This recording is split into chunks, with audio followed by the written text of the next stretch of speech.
आरहत वाङ्मय में कहा गया है,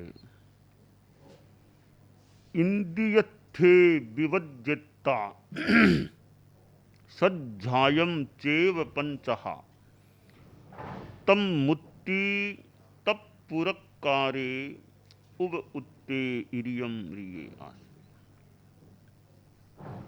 शास्त्र में चलने की विधि बताई गई है,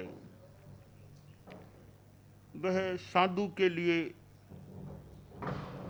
विशेष ध्यातव्य है कि साधु चले कैसे। आदमी चलता है विभिन्न प्रयोजनों से, साधु को भी चलना होता है। एक गांव से दूसरे गांव जाता है, विहार करता है तो चलना हो जाता है। भिक्षा आदि के लिए भी घरों आदि में जाना होता है।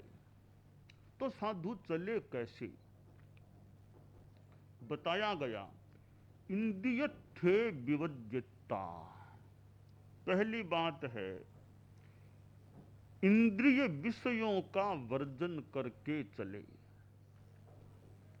जैसे चलते हुए बातें करते करते न चले। बातें करते करते चलेगा तो शब्द कान में पड़ेंगे, फिर वह भी वापस बोल सकता है। तो बात करने से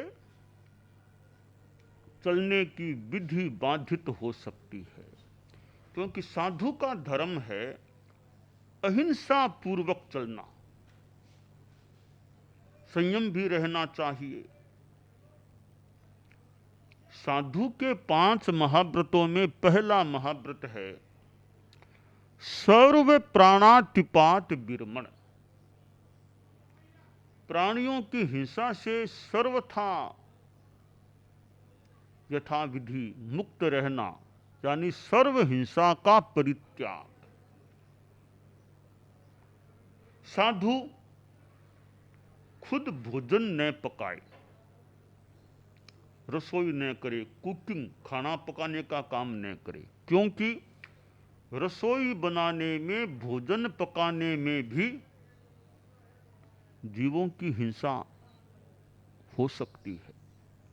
वनस्पति के जीवों की हिंसा हो जाए, अपकाय के जीवों की हिंसा हो जाए, कहीं अग्निकाय के जीवों की हिंसा हो जाए, कहीं त्रस्काय के जीवों की भी हिंसा, विभिन्न जीवों की हिंसा भोजन पकाने में हो सकती है। और चूंकि साधु अहिंसक है, इसलिए वह स्वयं भोजन न पकाए। तो क्या दूसरों से पकवा सकता है? तो वहां भी हिंसा। स्वयं न पकाकर दूसरों से भोजन पकवाएगा तो वो भी साधु के लिए वो की वो हिंसा की बात फिर खड़ी हो जाती है। तो शास्त्र में कहा गया, न पये न पयावये जैस भिक्षु। न स्वयं पकाए न दूसरों से भोजन पकवाए, वह भिक्षु होता है, साधु होता है। तो साधु को भोजन पकाना भी, न पकाना न पकवाना। और नियम यह है, साधु के लिए कोई भोजन यूं आरंभ समारंभ करके तैयार कर दे, आधा कर्मी भोजन, वह विधानतः साधु के लिए अग्रहणीय है, असेवनीय है, अभोज्य है, अपेय है। तो फिर प्रश्न उठता है कि भोजन न तो खुद को पकाना न दूसरों से पकवाना, तो फिर यह जीवन कैसे चलेगा? भोजन साधु को कहां से मिलेगा? इसका समाधान शास्त्र में दिया गया, जहां दुमस्य पुप्फेषु भमरो आवियई रसम नय पुप्फम किला में ई सोय पीणे ई अपयम। भंवरा ब्लैक बी, भंवरा उड़ता है, एक फूल पर जाता है, थोड़ा रस पीता है, वहां से उड़ता है दूसरे फूल पर, फिर जाए तो तीसरे फूल पर, थोड़ा थोड़ा थोड़ा थोड़ा रस यों फूलों से लेता है, एक फूल से सारा रस नहीं लेता। तो थोड़ा थोड़ा कई फूलों से लेकर अपना काम भी चला लेता है, फूल को भी क्लांत नहीं करता।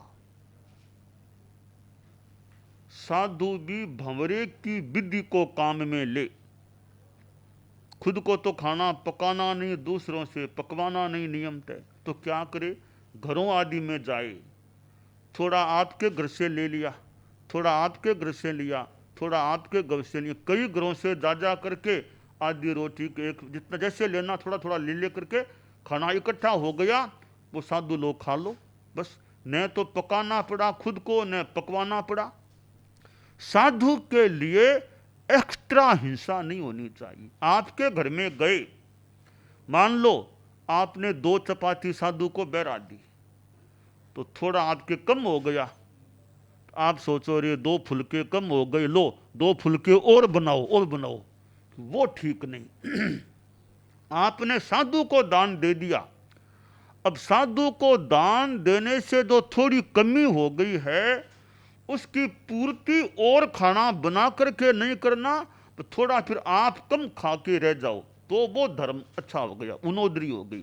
तो साधु को दिया, फिर नया साधु की देने के कारण से हुई कमी की पूर्ति के लिए दोबारा खाना बनाना भी ये विधि सम्मत बात नहीं होती है। तो श्रावक फिर गृहस्थ थोड़ा साधु को दे दिया, हम थोड़ा कम खा लें, यूँ गृहस्थ के घर में काफ़ी चीज़ें हैं, कैसे ही काम चल सकता है, उसकी पूर्ति खाना बना करके नहीं करनी चाहिए। यानी साधु को दान देने से एक्स्ट्रा हिंसा न करनी पड़े, यह गोचरी है, यह भिक्षा है, मादुकरी भिक्षा, मधुकर यानी भंवरा, भंवरे की वृत्ति की है। तो अब आपके घर में मान लो 5-10 आदमी आप घर में हो, तो 20-25 फुलके रोटियां बनी है, अब साधु को आपने 1-2 फुलके दे दिए, तो क्या कितना फर्क पड़ेगा, आपके तो काफ़ी रोटियां फुलके हैं, क्या फर्क पड़ेगा, तो साधु के थोड़ा थोड़ा करके अपना काम चल सकेगा। तो ये अहिंसा की दृष्टि से है।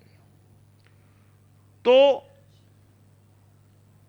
साधु का जो पहला महाव्रत है, सर्व प्राणातिपात विरमण, जीव की हिंसा से, सर्व हिंसा से बचना जैसी विधि है। तो यह तो भिक्षा की बात हो गई अहिंसा के संदर्भ में। अब साधु चलेगा, कभी चलेगा तब जीव मर जाएंगे तो हिंसा तो हो जाएगी ना, मर जाएंगे, तो साधु चले भी कैसे, इरिया समिति, देख देख कर चलो जमीन को, पुर ओ जुग मायाए पेह मानो महिम चरे, बज्जंतो बीय हरिया इंग पाणे य दगमट्टियम, कि साधु कैसे चले, आगे युगमात्र भूमि को देखो, गाड़ी का जुआ या अपना शरीर है जितना लंबा, उतनी भूमि को आगे देखते हुए चलो। क्या देखो, बीज है, हरियाली है, कीड़ी मकोड़ी जीव जंतु है, तो जीव जंतु पैर को इस तरह रखो कि वो न जीव कोई न मरे, यह इरिया समिति की साधना है। तो साधु का चलना इरिया समिति युक्त होना चाहिए, परंतु अब साधु चलते हुए बातें करता चलेगा तो इरिया समिति में सावधानी में कमी आ सकती है। तो शास्त्रकार कहते हैं इंद्रियथे विवज्यता, इंद्रिय विषयों का वर्जन करके चलो, चलते हुए बातें नहीं, चलते हुए अनावश्यक इधर उधर देखते देखते मत चलो, देखो तो जमीन को देखो, अनावश्यक मत देखो इधर, और तो ध्यान देना पड़ता है वाहनों आदि आदि का, पर और इधर उधर की चीज़ों को देखने में लग गए, चलते रहे, नीचे ध्यान रहा नहीं, कोई जीव जंतु की हिंसा हो जाए तो चलते खाते खाते मत चलो, खाते नहीं, खाना है तो एक जगह बैठ के खा लो, खाते खाते मत चलो, खाता जा रहा है चलता भी जा रहा है, यह साधु के लिए बढ़िया नहीं। प्राचीन भाषा में तो खाते हुए चलने वाला मूर्ख आदमी कहा गया। खाता हुआ चले मूर्ख आदमी है वो। राजा की बात, उसकी जो महारानी थी किसी विद्वान आदमी से बात कर रही थी, कोई कवि विद्वान से बात महारानी कर रही थी। तो राजा उन दोनों के बात के बीच में आ गया, या कुछ मानो बोलना शुरू कर दिया, बीच में आ गया। तो महारानी ने राजा से कह दिया, वो बीच में आ गया तो कह, आओ मूर्ख, आओ मूर्ख। राजा चौंका, रे महारानी मुझे मूर्ख कहती है। राजा रुष्ट हुआ कि मुझे मूर्ख कह दिया महारानी ने, चला गया। अब थोड़ा दिमाग में कोई बात बैठ गई, आओ मूर्ख, आओ मूर्ख। फिर राजा को तो राजसभा में बैठना था, तो राजसभा में राजा बैठा। और अब सभा में तो पंडित भी आ रहे थे, विभिन्न लोग सभा में सभासद थे, आ रहे थे। आते तो राजा को नमस्कार भी करते, फिर बैठते। तो जो भी आता नमस्कार करने पास में राजा बोलता, आओ मूर्ख, आओ मूर्ख, आओ मूर्ख। लोगों ने सोचा दिमाग में महाराज के क्या हो गया, कोई भी आए कि मूर्ख मूर्ख बोलते हैं। तो एक संस्कृत का विद्वान आ गया, कालिदास जो भी, वो निकट आया तो राजा का वही जमाया शब्द, वाक्य या वाक्यांश, आओ मूर्ख, आओ मूर्ख। तो वह तो विद्वान आदमी था, सोचा भी इसका कुछ कहना चाहिए, यूं सबको मूर्ख मूर्ख क्यों कह रहे हैं राज, क्या बात हुई आज। तो वो विद्वान वो बोला, संस्कृत का विद्वान, खादन्न गच्छामि हसन्न जल्पे, गतम न शोचामि कृतम न मन्ये, द्वाभ्याम तृतीयो न भवामि राजन्, किं कारणं भोज भवामि मूर्ख है। राजा भोज की बात है, तो राजा भोजियों मूर्ख मूर्ख कह रहा था, आओ मूर्ख, आओ मूर्ख। तो पंडित बोला यह कि महाराज आपने मुझे मूर्ख कैसे कहा। देखिए 5 कारणों से आदमी मूर्ख होता है, 5 कारणों से।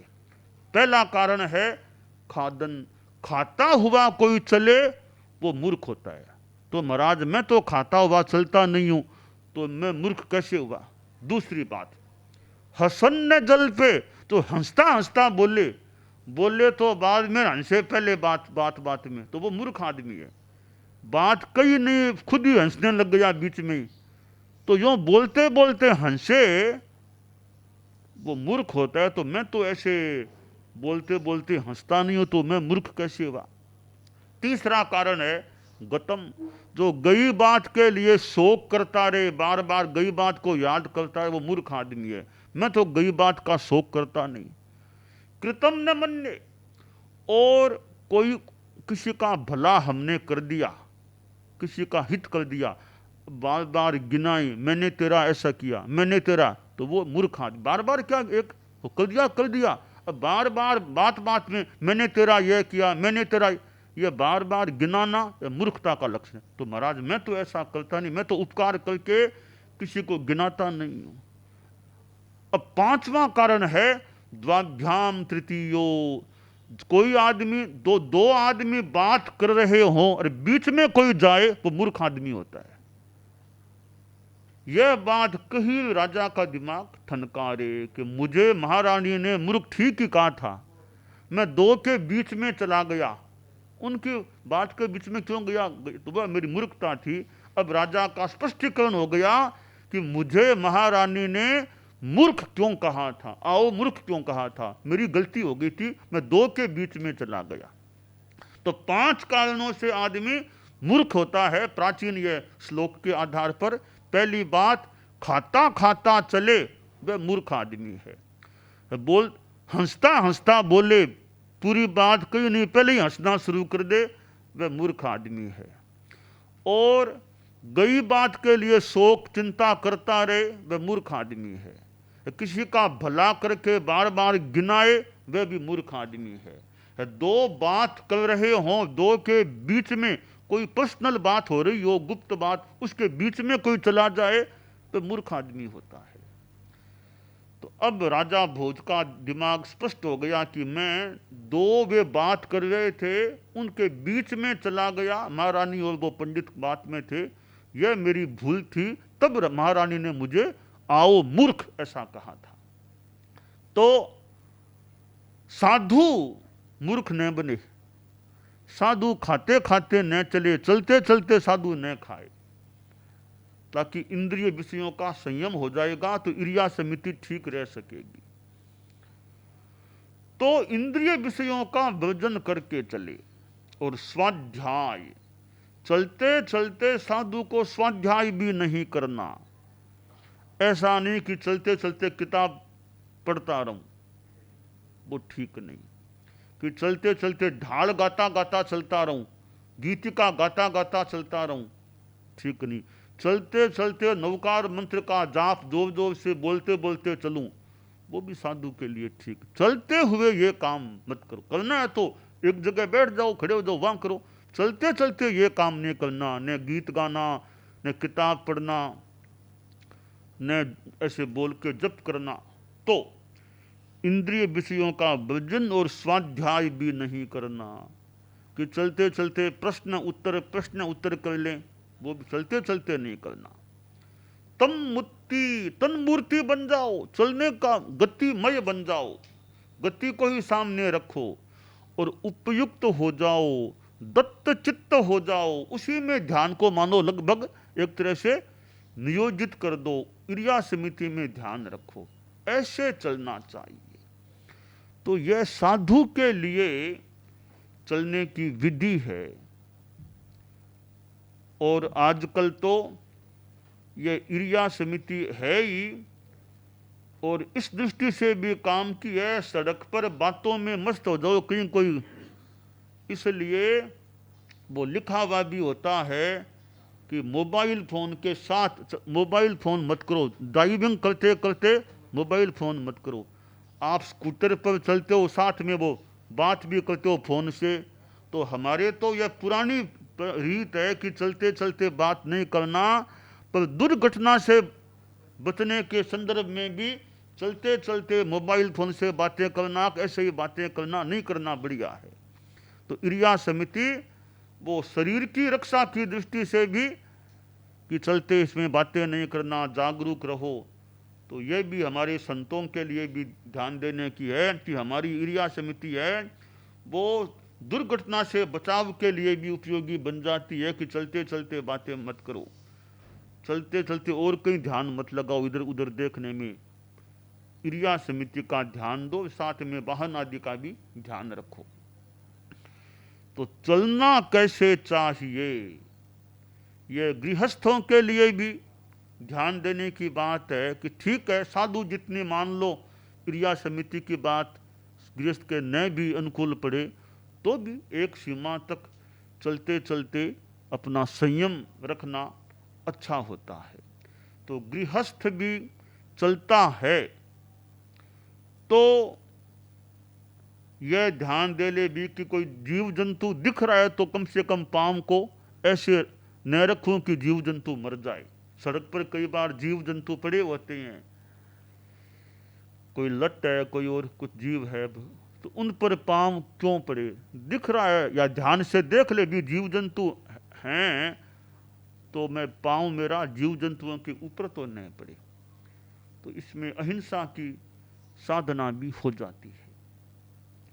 तो जैसे चलना है वैसे बोलना, कि आदमी बोले तो भी जागरूकता रखे। अब बोलता है तो भी बोलने में मैं क्या बात बोलूं, जो आया सो थोड़ी बोल, थोड़ा अच्छी बोलने की बात बोलनी चाहिए, हर कोई बात नहीं बोलनी चाहिए। हम कानों से कितनी बातें सुनते हैं, आंखों से कितनी चीजें देखते हैं, पर सारा सुना हुआ और सारा देखा हुआ मुंह से कहने के लायक है वो तो मान लो बोल दी, लायक नहीं है वो बात जान ली, भले जान ली, पर कहनी नहीं चाहिए। कानों से सुना और आंखों से देखा हुआ सारा का सारा बोलने के लायक न भी हो, तो बोलने में हमारा विवेक रहना चाहिए। तो ये चलना बोलना आदि हमारी क्रियाएं हैं, उनमें संयम अहिंसा जितनी जुड़ जाए गृहस्थों के भी, वो एक पाप से बचाने में सहायक बन सकते।